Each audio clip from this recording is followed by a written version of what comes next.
بسم اللہ الرحمن الرحیم۔ شروع اللہ کے نام سے جو بڑا مہربان نہایت رحم والا ہے۔ وہ یکتا ہے اور نیک لوگوں کا ولی ہے۔ میں گواہی دیتا ہوں کہ اللہ کے سوا کوئی عبادت کے لائق نہیں۔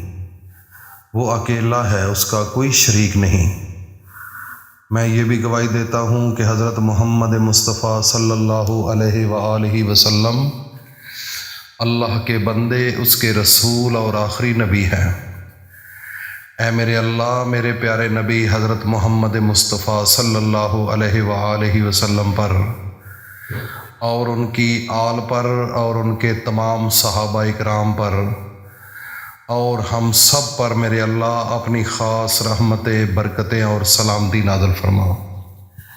ناظرین، ہر کامیاب انسان کے پیچھے کوئی راز ہوتا ہے۔ یہ نہ تصور کریں کہ اس کے پیچھے کوئی راز نہیں۔ ہر کامیابی کے پیچھے کوئی نہ کوئی راز ضرور ہوتا ہے۔ بغیر راز کے کوئی انسان کامیاب نہیں ہو سکتا۔ اگر کوئی امیر ترین آدمی ہے، اس کے پیچھے کوئی نہ کوئی راز ضرور ہوگا۔ اس کی ماں کی دعائیں ہوں گی، اس کے بچوں کی دعائیں ہوں گی، کسی معصوم بچے کی دعا ہوگی یا اس کی بیوی کی دعا ہوگی۔ کوئی نہ کوئی اس کی کامیابی کے پیچھے کسی نہ کسی بندے کا ہاتھ ہوگا۔ حضرت موسیٰ علیٰ نبینا علیہ الصلوۃ والسلام جب کوہ طور پر جایا کرتے تھے تو بے دھڑک ہو کر جایا کرتے تھے اللہ کے ساتھ ہم کلام ہونے کے لیے۔ جب حضرت موسیٰ علیٰ نبینا علیہ الصلوۃ والسلام کی والدہ محترمہ دنیا سے چلی گئی تو غیب سے آواز آئی کہ اے موسیٰ، اب سنبھل کر جانا۔ آج جو پیچھے آپ کی طاقت تھی، جو آپ کی ماں کی دعاؤں کی طاقت تھی، وہ آج دنیا سے چلی گئی ہے۔ اس لیے ناظرین، ہر کامیابی کے پیچھے کسی نہ کسی بندے کا ہاتھ ہوتا ہے۔ اس لیے جو انسان یہ چاہتا ہے کہ میں کامیاب ہو جاؤں، اگر کوئی انسان یہ چاہتا ہے کہ میرا بیٹا کامیاب ہو جائے، کوئی ماں باپ یہ چاہتا ہے کہ میری بیٹی کامیاب ہو جائے، کوئی اولاد یہ چاہتی ہے کہ میرا ماں باپ کامیاب ہو جائے، آج میں آپ کو قرآن مجید کا ایک ایسا لاسانی وظیفہ بتانے والا ہوں۔ اگر آپ نے اس وظیفے کو کر لیا تو میرا رب اتنی عطا کرے گا دولت، اتنی دولت عطا کرے گا کہ آپ خود حیران ہو جائیں گے کہ اللہ نے ہم پر کتنا خاص کرم کیا ہے۔ رزق جب میرا رب دیتا ہے تو انسان کو یہ وہم و گمان بھی نہیں ہوتا کہ کہاں سے رزق آنا ہے، لیکن میرا رب اس بندے کو پتہ بھی نہیں ہوتا، وہاں سے رزق لے کر فرشتوں کے ذریعے اس کے گھر تک پہنچاتے ہیں، اس کے گھر کی دہلیز تک آتا ہے۔ اس لیے میرے بھائیوں اور دوستو، میری ماؤں، بہنوں، بیٹیوں، آج کا جو یہ وظیفہ ہے، یہ سنبھال کر رکھنے والا ہے، دل میں بسانے والا ہے، اور دل کی اتھاہ گہرائیوں سے جب کرو گے تو یہ وہ وظیفہ ہے کہ جن لوگوں نے کیا ہے، پہلے غریبی تھی، فقیری تھی، مسکین تھے، کوئی ان کے ساتھ سلام لینے والا نہیں ہوتا تھا، ان لوگوں کی کوئی عزت نہیں تھی، کوئی مقام نہیں تھا، گھر والے بھی ان کو اچھا نہیں سمجھتے تھے، رشتہ دار بھی ان کو اچھا نہیں سمجھتے تھے، ہمسائے بھی ان کو اچھا نہیں سمجھتے تھے۔ لیکن جب انسان مایوس ہو جاتا ہے تو پھر اللہ کے در کی طرف آتا ہے، پھر میرا رب اس بندے کی طرف جب متوجہ ہوتا ہے تو سب گھر والے بھی اس کی عزت کرنا شروع کر دیتے ہیں، سب رشتہ دار بھی اس کی عزت کرنا شروع کر دیتے ہیں، اہل محلہ بھی اس کی شان و شوکت بیان کرنا شروع کر دیتے ہیں۔ یہ سب کچھ میرے اللہ کے ہاتھ میں ہے۔ دنیا کے اندر کسی اور ہستی کے پاس یہ چیز نہیں جو میرے رب کی ہاتھ میں ہے۔ اس لیے میرے بھائیوں اور دوستو، میری ماؤں، بہنوں، بیٹیوں، قرآن مجید کے اس وظیفے کو سینے سے لگا لو۔ کرنے کا طریقہ بتانے جا رہا ہوں۔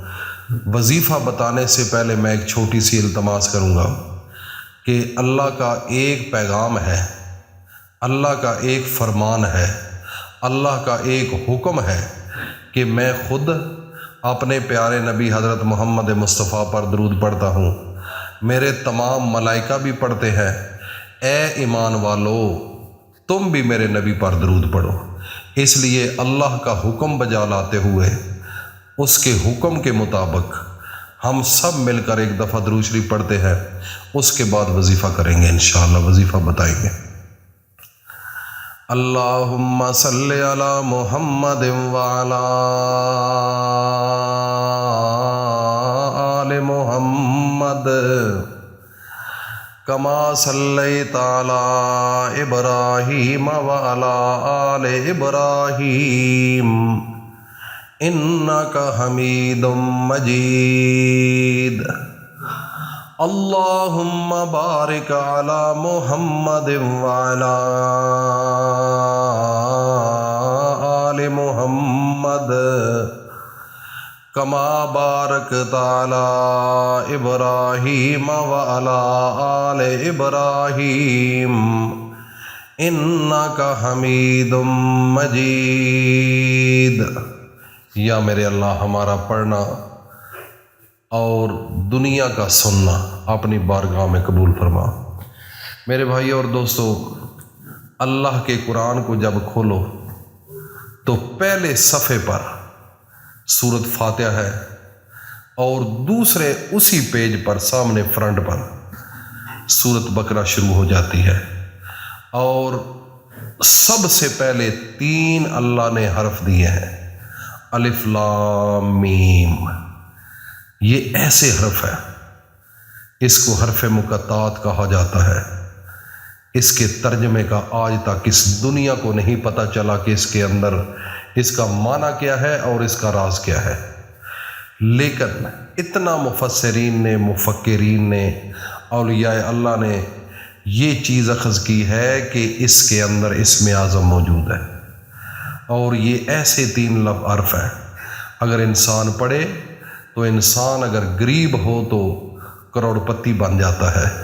لوگوں نے اس کو آزمایا ہے، لوگوں نے اس کو تجربہ کر کے اپنی زندگی کو بدلتے ہوئے دیکھا ہے۔ تو اس لیے ناظرین، ان 3 صرف حرفوں کو اپنی زندگی کا حصہ بنا لو۔ طریقہ کار سمجھ لیجئے، صبح فجر کے بعد آپ نے اللہ تعالیٰ کے سامنے اپنے آپ کو سلنڈر کر دینا ہے، حاضر کرنا ہے، دنیا کا خیالات دل سے نکال دیں، اور سب سے پہلے اعوذ باللہ من الشیطان الرجیم بسم اللہ الرحمن الرحیم 3 دفعہ درود ابراہیمی جو پڑھا ہے۔ اس کے بعد الف لام میم 100 دانوں والی تسبیح لے لینی ہے، اور یہ 7 تسبیحیں پڑھنی ہیں نماز فجر کے بعد۔ جب فرض کی نماز ادا کر لیں تو اس کے بعد کسی اکیلی جگہ پر بیٹھ کر تنہائی میں یہ عمل کرنا ہے، اور اس کے بعد 3 دفعہ درود شریف پڑھ کر اپنے اللہ کے سامنے ہاتھ اٹھا لینے ہیں کہ اے میرے اللہ، میں نے آپ کے قرآن کی شروعات کے جو 3 لفظ ہیں آج تک دنیا کو نہیں پتہ چلا کہ اس کے اندر راز کیا ہے۔ میرے اللہ، تجھے پتہ ہے، تو اس کو جانتا ہے، تو اس کے صدقے اور اپنے پیارے نبی کے صدقے جس پر آپ بھی درود پڑھتے ہیں اور ملائکہ بھی درود پڑھتے ہیں اور ہم نے بھی درود پڑھا ہے، میرے اللہ اس کے صدقے میری زندگی کو بدل دے۔ میرا رب آنن فانن آپ کی زندگی کو بدل دے گا۔ عمل چھوٹا سا ہے، لیکن اس کی طاقت جب یہ کرو گے تو پھر آپ کو اندازہ لگے گا کہ اس کے اندر طاقت کتنی ہے۔ اس کو میرے بھائی اپنی فیملیز میں جو غریب بندہ ہے، جو مسکین ہے، کوئی آپ سے پوچھتا ہے کہ میں کیا کروں، کوئی غریب ملتا ہے، اس کو چپ کر کے آہستہ سا راز بتا دو، انشاءاللہ اس بندے کی زندگی بدل جائے گی، اور یہ آپ کے لیے صدقہ جاریہ بھی ہوگا۔ اگر آپ اچھی سوچ کسی میں کنورٹ کریں گے، اچھا پیغام دیں گے، تو میرا رب آپ کے نامہ اعمال میں نیکیاں لکھے گا۔ اللہ پاک ہم سب کو عمل کی توفیق عطا فرمائے۔ وآخر دعوانا ان الحمدللہ رب العالمین۔